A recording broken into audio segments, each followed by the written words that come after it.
Selamat pagi umat Tuhan, Shalom.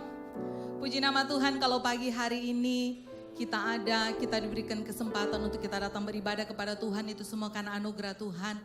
Sebab itu biarlah dalam ibadah ini kita mau mempersembahkan yang terbaik untuk Tuhan. Kita memberi hati yang terbaik untuk Tuhan. Persembahan yang terbaik, pujian yang terbaik, penyembahan yang terbaik hanya untuk Tuhan.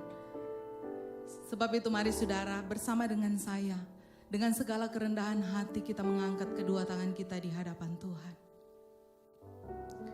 Dengan hati yang penuh dengan ucapan syukur, kami berterima kasih buat kasih setia Tuhan yang tidak pernah meninggalkan kami. Kami bersyukur Tuhan buat hari-hari yang kami alami. Mungkin hari-hari ini adalah hari-hari yang sukar, adalah masa-masa yang sulit. Tetapi tidak pernah kami dapati Engkau Tuhan meninggalkan kami. Engkau Tuhan senantiasa ada bersama dengan kami. Kami bisa melewati semuanya Tuhan hanya bersama dengan Tuhan. Sebab itu Tuhan, sebagai ungkapan rasa syukur kami, tidak ada alasan untuk kami tidak datang di hadapan Tuhan.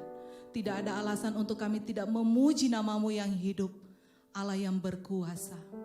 Hadirlah di tengah-tengah kami, berkaryalah di tengah-tengah kami, mulai dari awal ibadah ini hingga pada akhirnya. Di dalam nama Tuhan Yesus Kristus yang sepakat dengan saya, sama-sama katakan amin.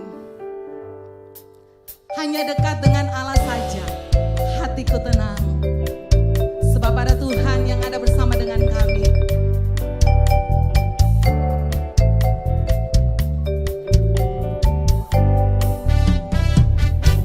Hanya dekat Allah saja aku tenang, daripada nyala keselamatanku. Hanya Dia gunung batuku, hanya Dia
Kami percaya bahwa Engkau adalah Allah yang tidak pernah meninggalkan kami Tuhan. Kami terus berharap dan terus berharap bahwa kasih setia Tuhan melekat kepada kami. Terima kasih Tuhan Yesus, terima kasih.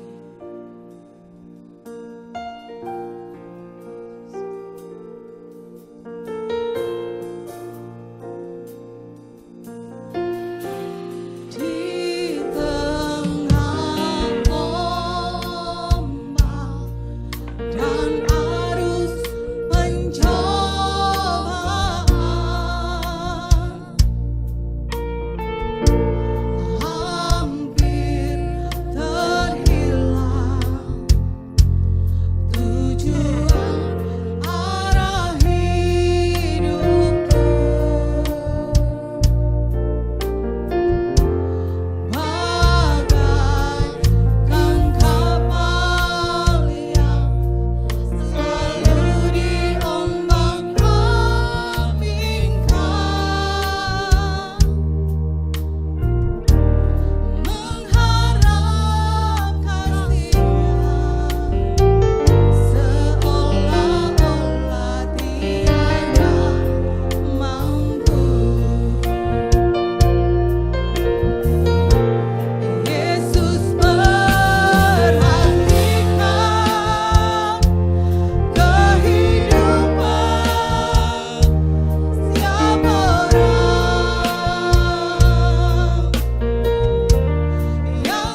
Segala puji hormat kami naikkan kepadamu. Sebab Engkau Yesus Tuhan yang bertata di atas pujian umat-Mu. Kami percaya urapan-Mu mengalir tempat ini. Kau menjamah hati-hati kami, melembutkan hati-hati kami, agar hati kami menjadi tanah yang subur, yang siap menerima setiap benih-benih firman-Mu. Kami percaya firman-Mu masuk dalam hati kami, bertumbuh dan berbuah-buah di dalam kerajaan-Mu. Terpuji-pujilah nama-Mu. Kami mau sambut firman-Mu hanya di dalam nama Tuhan Yesus Kristus. Yang percaya katakan amin. Puji Tuhan, selamat pagi sidang jemaat yang dikasihi Tuhan. Pada pagi hari ini saya ingin berbicara tentang turut berduka cita. Apakah di firman Tuhan diperkenankan untuk turut berduka cita? Banyak kita lihat apalagi di karang-karangan bunga. Saudara, saya membaca firman Tuhan di dalam Matius pasal 8 ayat 21 dan 22. Silakan. Seorang lain, yaitu salah seorang muridnya, berkata kepadanya, "Tuhan, izinkanlah aku pergi dahulu menguburkan ayahku." Tetapi Yesus berkata kepadanya, "Ikutlah aku dan biarlah orang-orang mati menguburkan orang-orang mati mereka." Ya, saudara, saya menjelaskan bahwa ayat ini di dalam ayat terutama 22 mengatakan waktu ada seorang murid tanya kepada Yesus, "Aku mau ikut engkau, izinkan aku pergi dahulu menguburkan ayahku." Apa jawab Yesus? Yesus berkata, "Ikutlah aku dan biarlah orang-orang mati menguburkan orang-orang mati mereka." Ini ayat 22 ini ada dua kata orang mati. Artinya orang mati yang pertama itu mati rohaninya. Jadi semua manusia yang hidup di dunia ini yang dilahirkan oleh seorang wanita, kalau belum percaya Yesus itu rohnya mati di hadapan Tuhan. Karena kita ini turunan Adam dan Hawa. Adam dan Hawa sudah mati di dalam dosa, makanya benih-benih Adam dan Hawa ini sampai kita ini berdosa semua. Makanya kita harus percaya kepada Yesus, dilahirkan kembali. Mati yang kedua artinya mati jasmani. Jadi firman Tuhan berkata, orang-orang yang belum percaya Yesus, orang yang mati rohaninya, dia mengurus orang mati.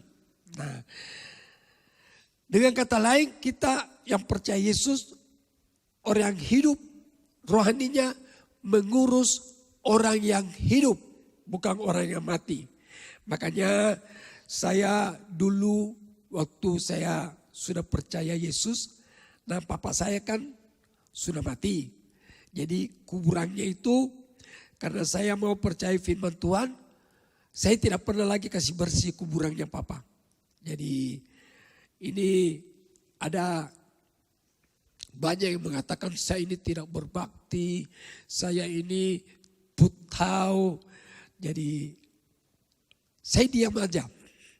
Karena saya mau lakukan firman Tuhan, makanya saya tidak membersihkan kuburannya orang tua. Nah, Tuhan pakai orang yang tidak mengenal Tuhan. Nah, ipar saya kan masih menyembah berhala, tidak mengenal Tuhan. Nah, kuburan papanya ipar saya dengan kuburnya papa saya bersebelahan dekat. Jadi waktu dia sembahyang papanya, dia lihat, kuburnya Freddy kok, papanya kok kotor sekali. Oh, itu anak tidak berbakti kepada orang tua. Dia suruh orang kasih bersih kuburannya papa saya. Jadi ini firman Tuhan tergenapi kan. Orang yang mati rohaninya mengurus orang yang mati. Itu firman Tuhan.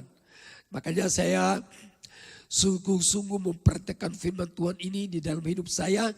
Karena saya percaya bahwa firman Tuhan itu adalah ya dan amin. Kenapa? Firman Tuhan bilang orang Kristen itu urus orang yang hidup. Nah, karena menurut orang dunia kita harus berbakti kepada orang tua, apalagi leluhur. Saudara yang dikasih Tuhan,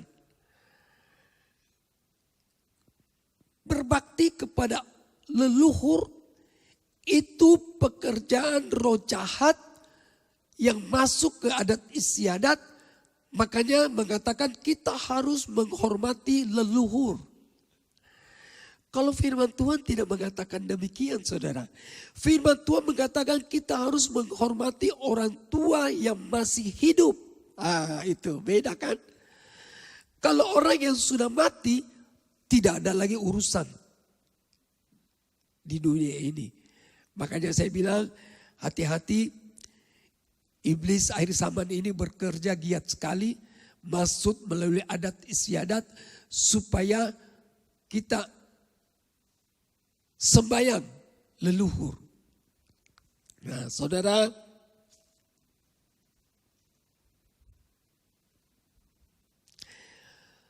saya sering ngomong sama jemaat, kalau ada orang mati di keluarga, ada kedukaan, tidak perlu berduka cita.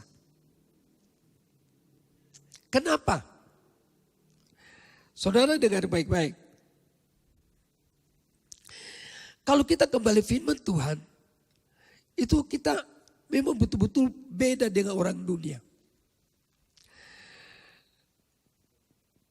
Mengapa kita orang Kristen yang sudah percaya Yesus Tuhan tidak perlu berduka cita?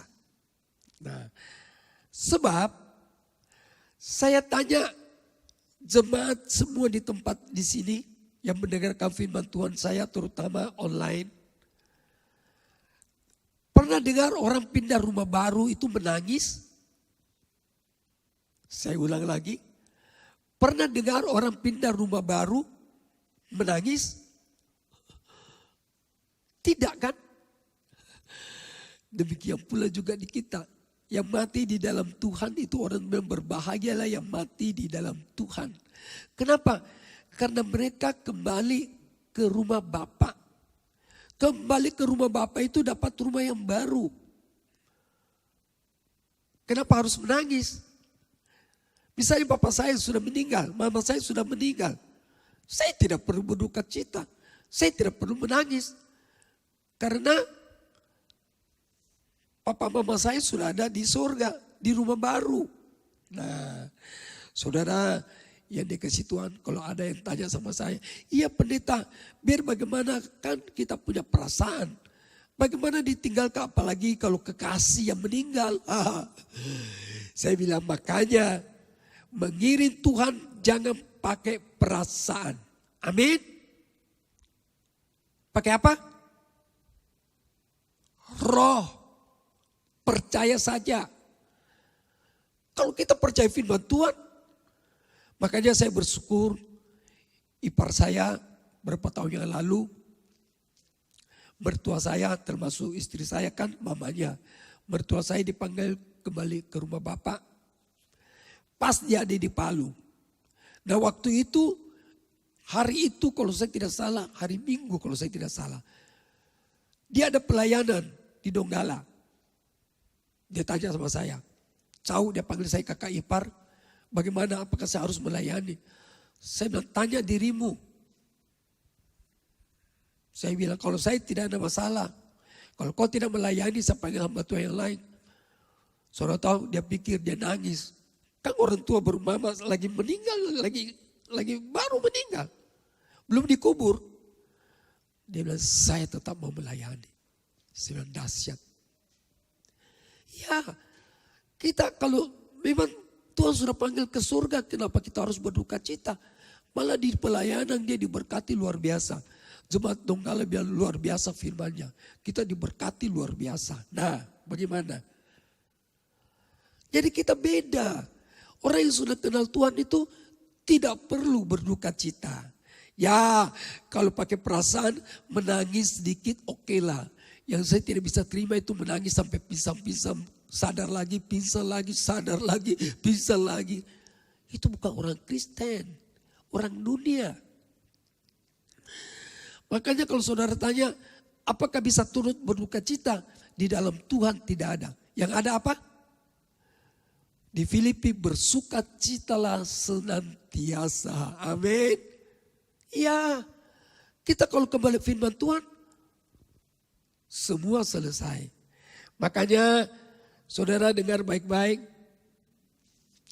Mengapa banyak orang dunia belum percaya kepada Yesus? Saya ulang lagi.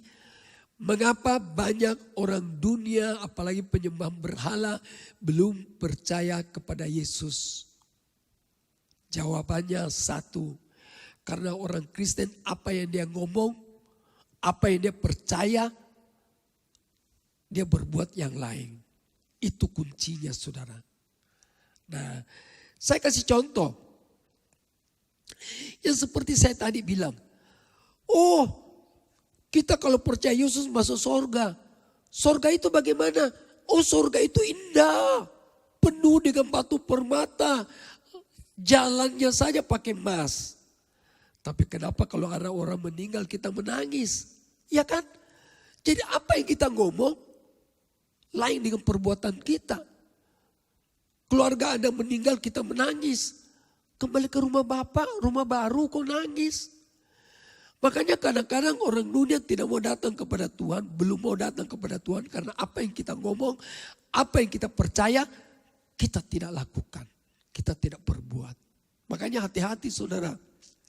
Kita anak-anak Tuhan kadang-kadang apa yang kita ngomong, kita tidak lakukan. Misalnya contoh yang lain. Ada firman Tuhan 1 Yohanes pasal 4. Berkata, roh yang ada di dalam kita lebih besar daripada roh-roh di dunia. Amin. Amin saudara.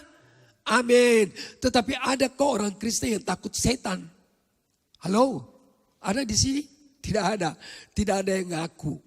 Ya, kadang-kadang apa yang kita percaya, apa yang kita ngomong, kita tidak lakukan.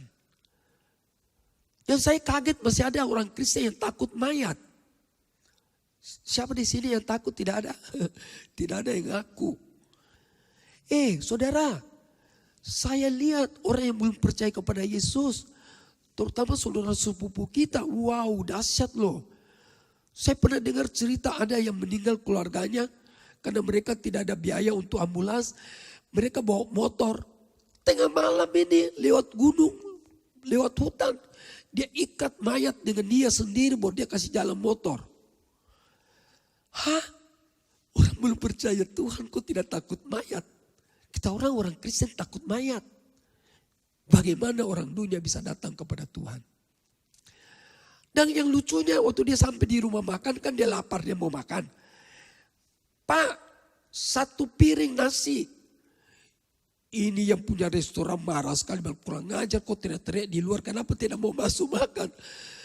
Papa dia panggil. Itu pemilik restoran dia keluar, rumah makan dia keluar. Dia bilang apa itu di belakang? Maya itu lari itu yang punya restoran bayangkan. Ya. Makanya saya dengar cerita begitu. Saya sekarang tidak ada lagi takut. Kalau suruh saya tidur di kubur saya mau. Yang penting kasih saya nasi goreng capcay. Huyung hai. Saya mau tidur di kuburan. Ada yang mau ikut? Ya, kadang-kadang apa yang kita ngomong tidak sesuai dengan apa yang kita percaya. Perbuatan kita lain. Makanya mereka bilang, apa itu orang Kristen? Makanya mereka bilang itu orang Kristen itu banyak bohongnya. Makanya hati-hati saudara. Makanya kami di Gereja Petra, kalau jemaat ada kedukaan, kami tidak tulis turut berduka cita. Kami tulis apa? Turut mendoakan. Nah, itu yang betul. Bagaimana orang meninggal dibilang turut berduka cita? Orang pindah rumah baru. Halo? Ya, saya banyak bahas ini tetapi untuk itu sudah cukup sampai di sini. Ada satu kali saya di daerah, di cabang Sulawesi Tengah, saya khotbah tentang di dalam Tuhan tidak ada berduka cita. Ya kan? Tiba-tiba ada yang angkat tangan saudara jemaat. Saya kaget, lagi firman ini. Dia instruksi, dia angkat tangan. Saya kaget, aduh Tuhan, pasti ada pertanyaan ini. Mudah-mudahan saya bisa jawab. Saya sudah dalam hati sudah. Instruksi Bapak Pendeta, dia bilang. Itu Bapak Pendeta khotbahnya itu keliru. Dia bilang, Bapak Pendeta bilang jangan berduka cita. Ada ayat firman Tuhan bilang berduka cita. Saya bilang ada. Dia bilang ada. Matius pasal 5 ayat 4. Saya kaget saudara. Ini jemaat ini dia lebih tahu firman Tuhan daripada hamba Tuhan. Silakan dibaca. Matius pasal 5 ayat 4. Berbahagialah orang yang berduka cita, karena mereka akan dihibur. Nah, saya kaget. Dia kasih saya ayat ini. Dia bilang, firman Tuhan bilang berbahagialah orang yang berduka cita. Berarti bisa berduka cita Bapak Pendeta. Syok saya saudara dia bikin. Saya tidak bisa jawab. Saya bilang terima kasih Pak. Tapi saya pending Bapak punya pertanyaan. Saya pulang saya tanya sama Tuhan. Nanti kalau saya sudah tahu jawabannya saya datang balik. Saya kasih jawabannya. Tapi saya lanjut. Saya punya firman Tuhan. Tuhan berduka cita. Karena memang saya punya itu Tuhan suruh saya bawa. Tapi dia mukanya panjang saudara. Kalau tidak salah itu bukan cuma panjang pepaya. Panjang kuda. Saudara tahu kalau panjang kuda. Dia bilang begini, dia bilang, sudah bilang tidak bisa berduka cita kok bawa firman terus. Tidak bisa berduka cita. Tapi saya bawa terus sampai selesai. Saya bilang sama dia, Pak tunggu 1-2 minggu. Kalau saya sudah dapat jawabannya. Saudara tahu saya pulang saya menangis. Ya kan? Dan firman Tuhan jelas-jelas berkata, berbahagialah orang yang berduka cita karena mereka akan dihiburkan. Saya selidiki firman Tuhan, Tuhan buka. Saudara mau dengar? Ini yang saya mau bagi berkat. Ini pengalaman saya yang dahsyat, yang syok, bikin saya syok saudara. Kita mau baca itu Ayub pasal 42 ayat 11. Silakan. Ayub pasal 42 ayat 11. Kemudian datanglah kepadanya semua saudaranya, laki-laki dan perempuan, dan semua kenalannya yang lama. Ya. Dan makan bersama-sama dengan dia di rumahnya. Ya titik. Ini ceritanya Ayub ini setelah selesai pencobaan kan 42 pasal 42 sudah selesai kan. Ya, semua sudah selesai dan Ayub bertobat dan dia mengenal Yesus bukan kata orang lagi. Tetapi berhadapan-hadapan muka. Wow ini dahsyat. Terus baca. Mereka menyatakan turut berduka cita dan menghibur dia oleh karena segala malapetaka yang telah ditimpakan Tuhan kepadanya. Mereka ini teman-teman Ayub kan berduka cita. Karena Ayub kan, apakah Ayub mati? Hah? Ayub mati? Tidak. Ayub masih hidup. Jadi ini berduka cita ini orang yang hidup. Bukan orang yang mati. Makanya Matius pasal 5 ayat 4 itu berduka citalah untuk orang yang hidup. Rasul Paulus banyak berduka cita kepada orang-orang yang tidak bertumbuh. Kepada orang-orang yang keras tengkuk. Itu firman Tuhan mengatakan orang berduka cita itu karena orang hidup. Tidak pernah firman Tuhan tulis untuk orang mati. Saya lanjut lagi. Matius 9 ayat 15. Silakan. Matius 9 ayat 15. Jawab Yesus kepada mereka, dapatkah sahabat-sahabat mempelai laki-laki berduka cita selama mempelai itu bersama dengan mereka? Nah dengar, murid-murid bilang kepada ahli Taurat orang Farisi, dia bilang kenapa murid-muridmu tidak berpuasa? Dia bilang apa? Yesus bilang, masa selama pengganti laki-laki, selama Yesus masih ada di bumi, murid-muridnya kenapa harus berduka cita kan? Nah mestinya kalau Yesus sudah diangkat, baru berduka cita. Tetapi firman Tuhan tidak bilang murid-murid berduka cita. Baru murid-murid berpuasa. Wow, dahsyat firman Tuhan. Silakan dibaca lanjut. Tetapi waktunya akan datang, mempelai itu diambil dari mereka. Dan pada waktu itulah mereka akan berpuasa. Nah, mestinya firman Tuhan bilang kalau bisa berduka cita. Saya ulang lagi. Tetapi waktunya akan datang, mempelai itu diambil dari mereka. Dan pada waktu itulah mereka akan berduka cita. Apa begitu? Tidak. Mereka akan berpuasa. Jadi berduka cita bukan untuk orang mati. Yesus sudah diangkat, mestinya murid-murid berduka cita kan? Tapi ini ditulis berpuasa. Jadi berduka cita itu untuk orang yang hidup. Bukan orang, bertentangan dong. Masa firman Tuhan bilang berduka cita, baru firman Tuhan menulis di Filipi, bersukacitalah senantiasa. Apa itu senantiasa? Selama-lamanya. Tidak ada itu berduka cita. Amin. Saya bersyukur. 2 minggu kemudian saya pergi di daerah itu, saya bawa firman Tuhan ini, mereka bilang terima kasih Tuhan. Bukan untuk orang mati kita berduka cita. Lanjut lagi. Markus pasal 3 ayat 5. Markus pasal 3 ayat 5. Ia berduka cita karena kedegilan mereka, dan dengan marah ia memandang sekelilingnya kepada mereka, lalu ia berkata kepada orang itu, ulurkanlah tanganmu. Dan ia mengulurkannya, maka sembuhlah tangannya itu. Nah, dia berduka cita karena kedegilan mereka. Yesus itu berduka cita karena kita ini keras tengkuk. Sudah diajar tidak mau bertobat. Sudah lihat banyak mujizat tetapi tidak mau percaya. Begitu kan maksudnya Yesus ini firman Tuhan? Sudah dibilang hari Sabat, akulah Yesus Tuhan atas hari Sabat. Yang mana lebih tinggi? Hari Sabat atau Tuhan? Tuhan. Makanya bangsa Yahudi masih pakai aturan Sabat. Tuhan bilang aku lebih tinggi dari hari Sabat. Saya sembuhkan orang sakit. Bisa tidak? Bisa, karena Yesus itu di atas hari Sabat. Karena dia yang membuat peraturan. Halo. Saya bersyukur firman Tuhan ini ya dan amin. Makanya saya bersyukur saya bisa masuk di dalam gereja Injil sepenuhnya. Dari dulu saya tanya-tanya, kenapa semua gereja turut berduka cita? Kenapa kita orang turut mendoakan? Kok lain? Memang lain, karena ini firman Tuhan. Tidak bisa berduka cita, amin. Apalagi untuk orang mati. Kalau putus cinta di batas kota bisa tidak? Tetap tidak bisa.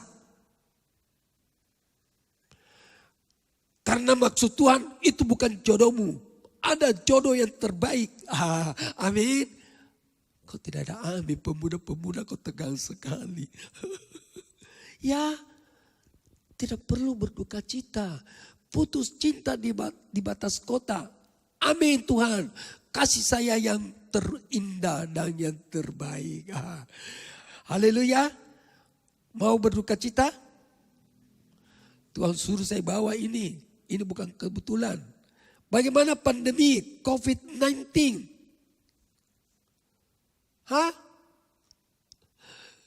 COVID-19 sudah dikalahkan di Indonesia ini. Amin. Terlebih khusus kota Palu ini. Saya berdoa. Nanti Tuhan buka semua apa sesungguhnya ini COVID-19. Ini pekerjaan daripada naga si ular tua itu.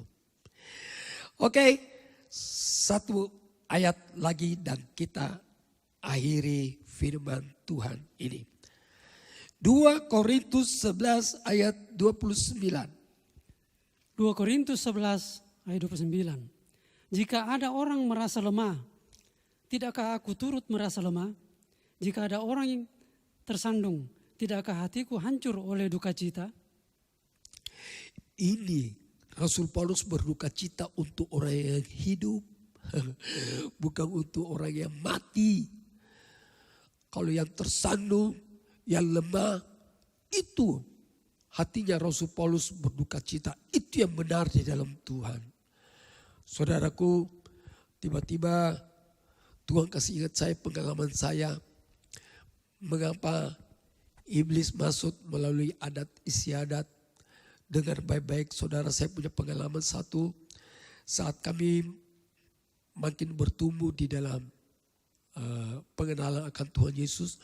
Tuhan bawa saya di satu pengalaman yang saya tidak akan lupakan seumur hidup saya. Saudara dengar. Saya dulu bilang sama Tuhan, Tuhan kenapa itu foto leluhur? Saudara tahu foto leluhur? Fotonya engkong, ama, papa atau mama kalau yang sudah meninggal. Itu kok tidak bisa disembah? Saya tanya begitu kan sama Tuhan Yesus. Itu kan cuma foto. Satu kejadian Tuhan kasih lihat sama saya kaget sekali. Ada satu gadis namanya Mary. Itu kami layani dia itu diikat oleh roh-roh jahat. Karena suka dikasih mimpi nomor. Begitu dia mimpi nomor, dia kemasukan. Dikuasai dia. Makanya hati-hati, ada yang suka beli togel dari Singapura, dari Hong Kong, dari China. Hati-hati saudara. Nah dia itu kesukaannya dia suka beli, tetapi ini anak suka tolong orang. Jadi dia banyak doa, dia pokoknya kalau ada temannya susah dia kasih. Nah satu saat waktu dia dikasih mimpi dia beli, diganggu dia roh jahat. Kami datang, kami layani, akhirnya lepas. Jadi lepas kita bilang sama dia, kau jangan lagi beli ya. Iya, oh iya Freddy. Malamnya dia mimpi lagi nomor. Waktu itu bukan nomor, huruf SDB apa? Ada itu kepanjangannya itu 4 huruf. Dia mimpi, dia tidak berani beli. Tapi iblis jahat. Makanya saya bilang itu iblis jahat. Sekarang saya tidak mau main-main lagi. Saya sudah bilang sama istri saya, kita sudah komit. Tidak bisa ada salah paham lagi. Tidak bisa ada lagi sedikit tersinggung. Pegang tangan, dia sudah dikalahkan. Dan saudara tahu, dia masuk melalui apa? Dia masuk melalui temannya ini Mary. Nah Mary kan tahu nomor, huruf. Tapi dia tidak berani beli. Ada temannya datang nangis-nangis. Dia bilang, Mary, aduh saya ini mau bunuh diri. Hah? Kenapa kau mau bunuh diri? Saya putus cinta di batas kota. Jadi saya sayang sekali itu laki-laki. Itu laki-laki yang mengkhianati saya. Teman saya yang karib dia sama-sama. Jadi kau bagaimana? Saya kalau tidak tinggalkan ujung pandang, waktu itu di ujung pandang. Saya harus tinggalkan ini ujung pandang dan saya harus ke Surabaya. Yuk kau pergi itu. Tapi tidak ada doi. Mary ingat itu huruf SB. Gampang. Kau mau uang? Mau. Kau beli ini huruf. Itu hanya cuma kasih 3 angka. Itu 3 angka sudah lumayan. 2 angka saja lumayan. Dia tidak kasih 4 angka untuk dia tidak kasih. Dia kasih 3 angka. Dia beli. Naik saudara. Dia berangkat ke Surabaya. Mary yang diganggu roh jahat. Nah itu pekerjaan roh jahat kan. Gila. Temannya berangkat ke Surabaya. Dia yang dikuasai karena dia yang dikasih mimpi. Jadi dia yang bertanggung jawab. Diusir lagi. Nah ini waktu diusir saya mau cerita saudara dengar baik-baik. Waktu diusir ini roh jahat ini saya kira-kira itu bukan yang begini-begini. Yang pangkat-pangkat di atas. Termasuk perwira menengah. Kenapa? Karena saya tahu dari pelayanan kami kita bisa tahu. Dia diusir dia keluar tapi dia masuk lagi. Pokoknya dia bikin ulah itu satu rumah. Suatu saat waktu dia sudah rasa dia kalah. Dia lari, kita tidak sempat pegang dia lari, dia masuk di kamar, dia kunci. Kita kan tidak bisa masuk lagi. Kalian tahu dia bikin apa di dalam rumah. Tuhan kasih saya hikmat, pergi ke jendelanya, lihat apa yang dia bikin. Saya pergi dengan teman saya 1-2 orang. Kita buka jendelanya, kita lihat. Dia lagi semedi. Dia kasih keluar imunnya, saya tidak tahu bikin bagaimana. Saya lihat begini, saya bilang, cepat kita baku pegang tangan. Kita usir dia. Ini Tuhan kasih lihat saya saudara. Dalamlah Yesus. Dia tak lempar ke belakang saudara. Ini saya bicara betul-betul ini. Dalam nama Yesus. Ini persis di film. Begitu dia tak lempar lagi. Dia berdiri, dia duduk lagi. Dia kasih keluar lagi ilmunya. Saya bilang pegang tangan lagi. Kita usir lagi. Dalam nama Yesus. Tak lempar lagi. 3 kali saudara. Dia tahu dia kalah. Toh dia buka pintu dia lari keluar. Saudara tahu dia lari keluar dia kemana? Ini yang saya mau cerita. Kan itu di rumahnya cecenya. Cecenya punya meja, baru punya kursi, baru di di atas meja dinding itu ada foto engkong. Jadi waktu dia buka pintu, dia lari, dia naik di kursi, dia naik di meja. Misalnya itu foto engkong di sini kan. Dia begini. Saudara tahu artinya apa? Hah? Saudara tahu artinya? Itu roh jahat mau masuk di itu foto. Kan itu roh jahat ada di tubuhnya itu perempuan. Dia mau masuk di itu foto. Di situ Tuhan buka saya punya pikiran. Berarti memang firman Tuhan bilang itu iblis yang mau disembah melalui itu foto. Makanya kalau kita pai-pai leluhur, dia masuk di dalam. Betul kau sembah saya.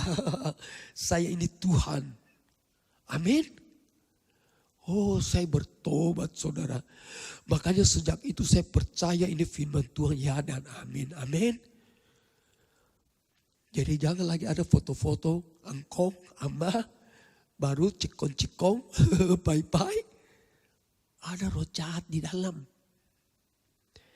Saya belajar banyak saudara. Makanya saya bilang bukan kebetulan Tuhan suruh saya buka di YouTube ini. Supaya seluruh dunia dengar ini kesaksian saya. Saya dari dulu saya bilang Tuhan saya mau bersaksi untuk seluruh bumi bisa dengar kesaksian saya ini. Makanya jangan memandang firman Tuhan bilang itu menyembah iblis. Cuma foto. Jangan anggap dia foto tetapi dia bisa masuk di foto itu. Baru dia bilang sembah saya. Aku ini Tuhan. Terima kasih. Ini kesaksian saya. Tuhan ingatkan sama saya untuk ngomong di khotbah ini. Dan saya tahu menjadi berkat bagi kita semua. Saya undang WL, singer, solider tampil ke depan. Kita menyembah Tuhan. Buka hati. Saudara aminkan firman Tuhan ini. Mulai saat ini jangan lagi berduka cita. Apapun masalahmu. Apapun situasinya. Apapun kondisimu. Apalagi kedukaan orang yang meninggal. Jangan pernah berduka cita. Sebagai manusia ya oke lah. Kita mungkin punya orang tua yang kita sayangi. Papa, mama, anak. Tapi itu sampai di perasaan saja. Jangan sampai terlarut. Menangis sampai pingsan.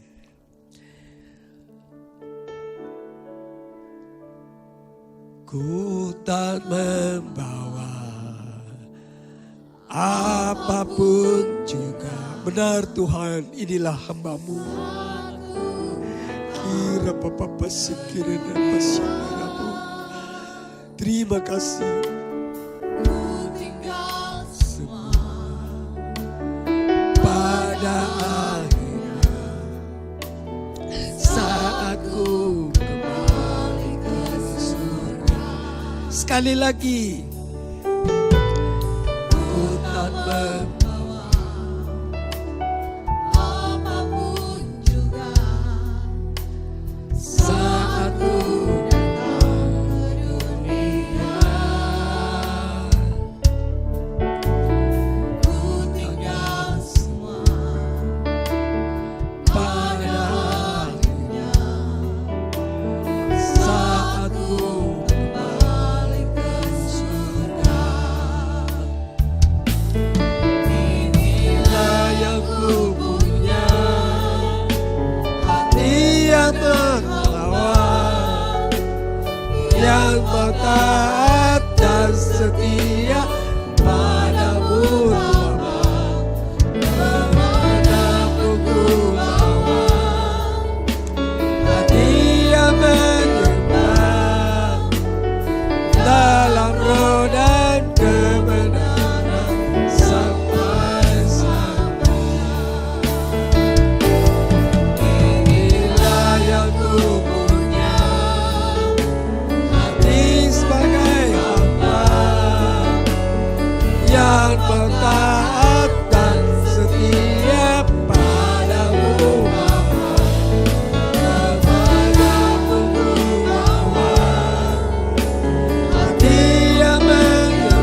haleluya.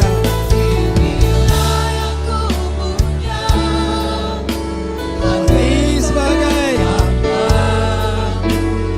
yang mentaat dan setia padamu Bapa.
Sembah Dia, haleluya. Terima kasih Tuhan, kami menyembah-Mu, haleluya. Terima kasih Tuhan. Ina papa pasina pasana, ina papa pasina pasana. Terpujilah nama-Mu Tuhan. Haleluya, haleluya. Kami sembah Engkau Tuhan. Ina papa sikira pasana. Terpujilah nama-Mu Tuhan. Haleluya, haleluya. Amin, amin. Haleluya, haleluya. Terima kasih Tuhan.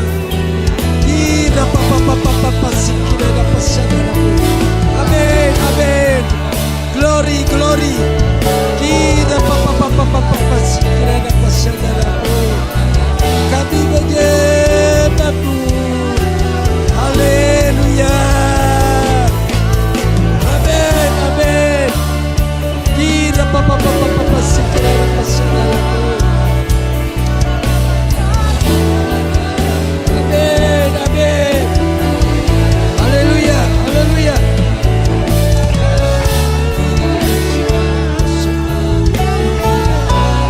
Amin, amin.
Terima kasih Tuhan Yesus.